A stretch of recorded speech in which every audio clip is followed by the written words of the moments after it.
Muy buenos días, profesora Sandra. Yo soy Leonardo Barrantes y junto con mi compañera Flavia Vilés vamos a hacer una exposición respecto a la lectura de Charles Taylor llamada Las fuentes del yo, en la que vamos a tratar el tema especialmente de la relación entre el yo moral y la identidad. Esto va a consistir de tres partes.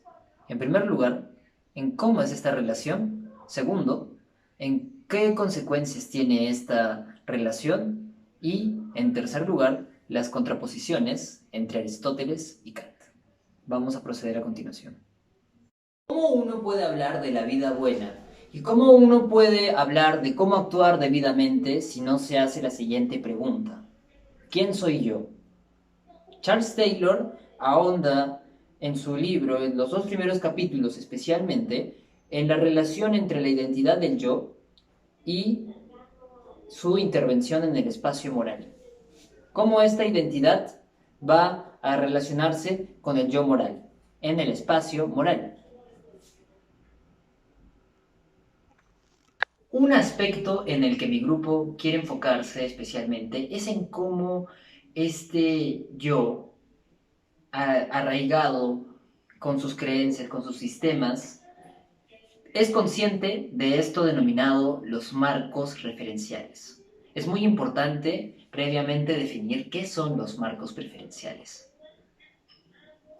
Tú tienes tus creencias, tienes toda una gama de sentidos, de significaciones que dan una particularidad espiritual a tu vida, en los cuales tú valoras y piensas que tienen un valor y una significación. Puede ser la nacionalidad, la ideología política que tú tengas, las posturas que tú tengas respecto a algún tema, tus vivencias, una finalidad de elementos que pueden conformar tu identidad son parte de un marco referencial.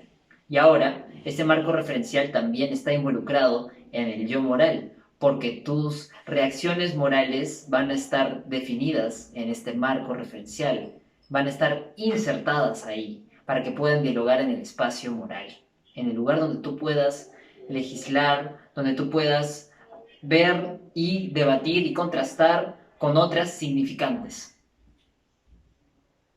Va. A lo que me he referido anteriormente es lo siguiente. Este concepto se denominan las distinciones valorativas. Uno está en un espacio moral. ¿Qué les parece si intercambiamos esto hacia otra analogía, que son la orientación espacial? Yo tengo que caminar hacia un espacio determinado y ya sé cómo moverme. Puedo usar entre la izquierda o la derecha, arriba o abajo. Estas nociones son como una brújula que me va orientando, ¿no? Que tengo acá externamente. Lo mismo pasa en el espacio moral. Pero ¿qué es lo que sucede?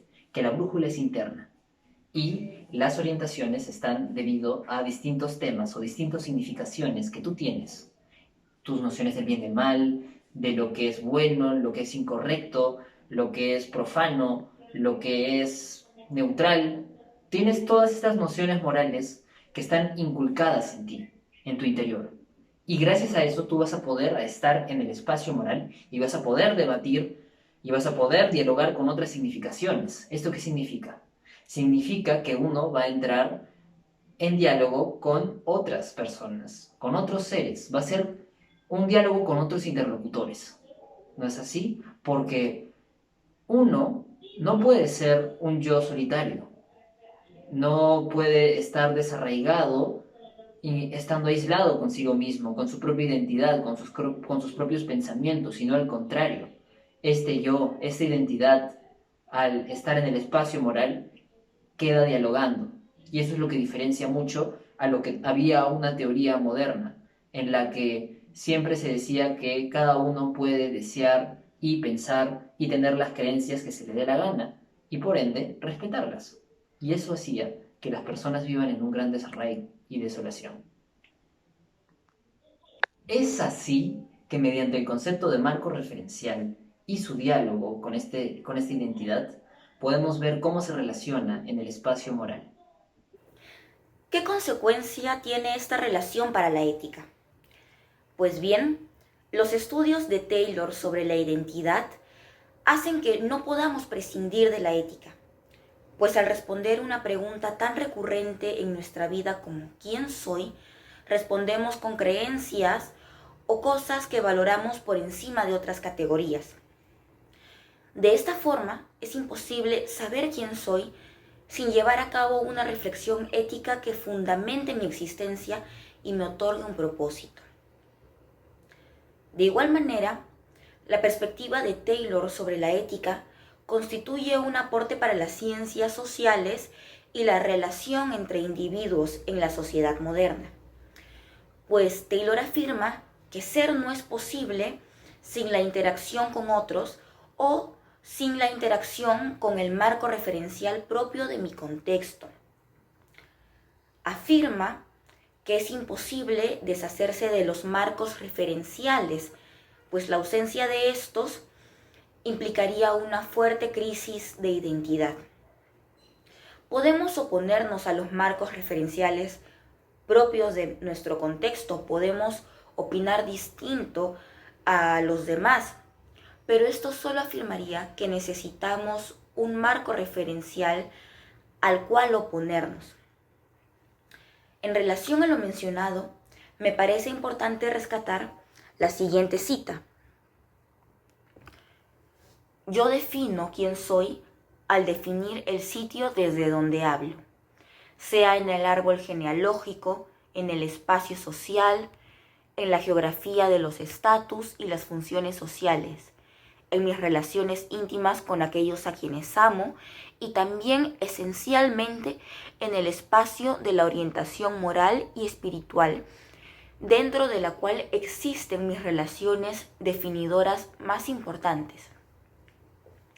Esta propuesta complejiza la ética por cómo se relacionan las teorías de Taylor con la vida misma. Estas teorías confirman que la ética está presente en todos los aspectos de la realidad, en lo privado, en lo público, en mis relaciones laborales y en mis relaciones íntimas. De igual manera, el análisis de la identidad complejiza la ética porque ahora debemos apoyarnos en otros estudios para complementar la idea que tenemos sobre el bien, pues Taylor afirma que ser no es posible sin la interacción con otros o sin la interacción con el marco referencial propio de mi contexto. Afirma que es imposible deshacerse de los marcos referenciales, pues la ausencia de estos implicaría una fuerte crisis de identidad. Podemos oponernos a los marcos referenciales propios de nuestro contexto, podemos opinar distinto a los demás, pero esto solo afirmaría que necesitamos un marco referencial al cual oponernos. En relación a lo mencionado, me parece importante rescatar la siguiente cita. Yo defino quién soy al definir el sitio desde donde hablo, sea en el árbol genealógico, en el espacio social, en la geografía de los estatus y las funciones sociales, en mis relaciones íntimas con aquellos a quienes amo y también esencialmente en el espacio de la orientación moral y espiritual, dentro de la cual existen mis relaciones definidoras más importantes. Esta propuesta complejiza la ética por cómo se relacionan las teorías de Taylor con la vida misma. Estas teorías confirman que la ética está presente en todos los aspectos de la realidad, en lo privado, en lo público, en mis relaciones laborales y en mis relaciones íntimas. De igual manera, el análisis de la identidad complejiza la ética porque ahora debemos apoyarnos en otros estudios para complementar la idea que tenemos sobre el bien, el mal y los imperativos morales. Un ejemplo es el estudio de la psicología, sin el cual no podríamos comprender cómo la identidad se relaciona con el yo, ello, superyo, o cómo nos relacionamos en el espacio, ¿no? El tema de las coordenadas.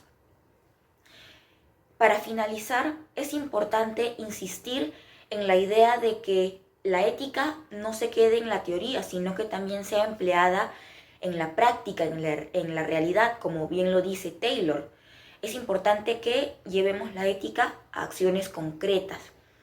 Esto hace que no podamos escapar de la ética, por así decirlo, pues está presente en todos los ámbitos de la vida.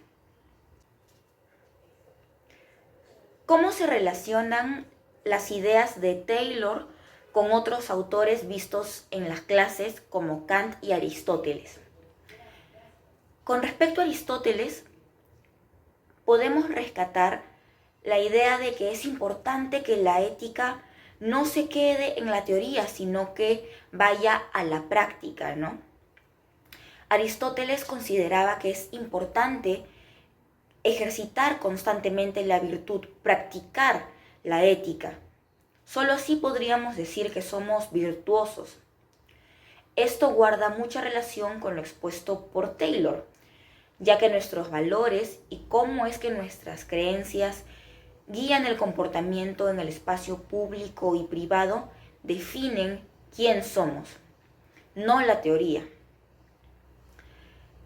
Me parece muy importante el hecho de que Aristóteles sostenga que al final de la vida podremos reconocer si hemos sido virtuosos o no, si hemos llevado una buena vida o no, actuando conforme al bien para alcanzar la felicidad.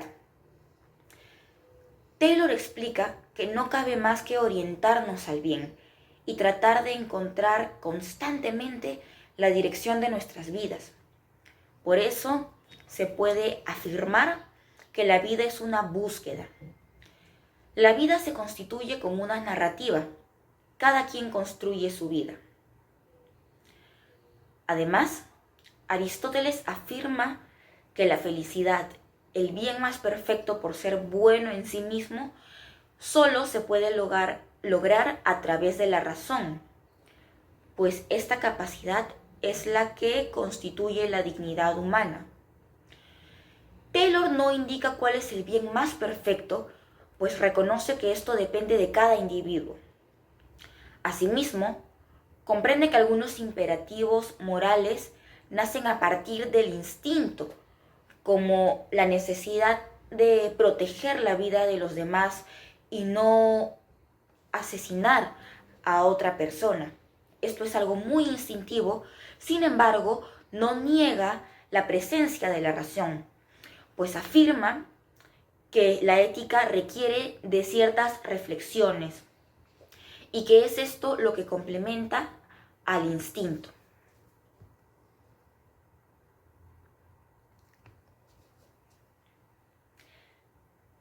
Finalmente, se puede evidenciar que Taylor tiene una idea de vida buena distinta a la de Aristóteles. Es necesario explicar en qué consiste la vida para Aristóteles. Para él, la vida buena se manifiesta en la polis, en el colectivo, como ciudadano.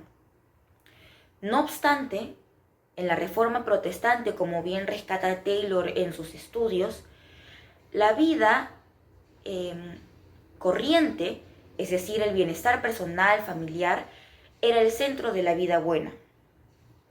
De este modo, Taylor concilia las ideas de Kant y de Aristóteles sobre la vida buena, reivindica la individualidad, la autonomía, sin que ésta niegue la importancia de lo grupal o colectivo. Para comprender mejor estas afirmaciones, Leo va a profundizar sobre cómo Kant se opone o se relaciona con Taylor. Taylor se puede contraponer contra Immanuel Kant. ¿Por qué? Por el siguiente hecho.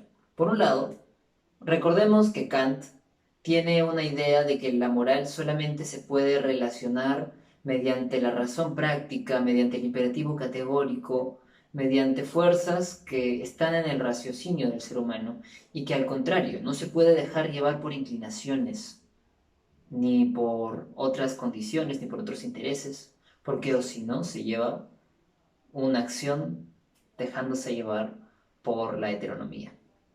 Pero ¿qué pasa con Taylor? Taylor dice que sí, es muy necesario que hayan ciertas inclinaciones para desarrollar una acción moral. Vamos por partes. En primer lugar, Taylor sostuvo que había un don natural, una reacción visceral inherente al ser humano que ya te daba a reflexionar sobre distintos sentimientos morales respecto al respeto, la dignidad, la vida plena, y eso se puede ver de una manera tal vez implícita alrededor de un montón de comunidades, un montón de sociedades, especialmente en la occidental. ¿Por qué estamos hablando de derechos humanos? Porque de trasfondo hay una idea de tener ciertas ideas, ciertas inclinaciones exactas en las cuales se vela por una buena vida, por una vida mejor vivida. ¿No es así? ¿Y cómo esto se puede diferenciar con Kant? Kant decía de que eso era una lucha innecesaria, de que no hay que elegir la mejor vida, porque eso está en cada uno, está en la autonomía de decisiones de cada ser racional, ¿no? Sin embargo, sin embargo, Taylor tiene una idea bastante ajena a lo que dice Kant, porque él sí cree que hay vidas mejores vividas que otras y que esos sentimientos generales de vida están compartidas por todos los grupos humanos. Tienen ciertas ideas comunes en las cuales estas personas pueden convivir. Hay ciertos marcos referenciales, ciertos trasfondos que los conjuntan y los vuelven a unas personas similares a otras, moralmente hablando. Pero igualmente se van a reconocer las diferencias. Se van a reconocer que son seres humanos que viven en comunidades diferentes y que tienen toda una historia, tienen una particularidad, cosa que Kant no tomaba mucho en cuenta, sino más bien la individualidad y la reacción y toda esa tradición atomista del imperativo categórico y la ley universal, lo cual Taylor sí lo considera, pero lo trata de conciliar con Aristóteles. La razón es la siguiente, porque debido a eso, la sociedad moderna se ha privado de lo que realmente es el ser humano. Como ahora todos pueden tener la libertad y la autonomía, hacen que los seres humanos estén desarraigados con sus marcos referenciales y pierdan la identidad de consigo mismos y por ende puedan haber sociedades amorales, antimorales y abyectas de todas maneras.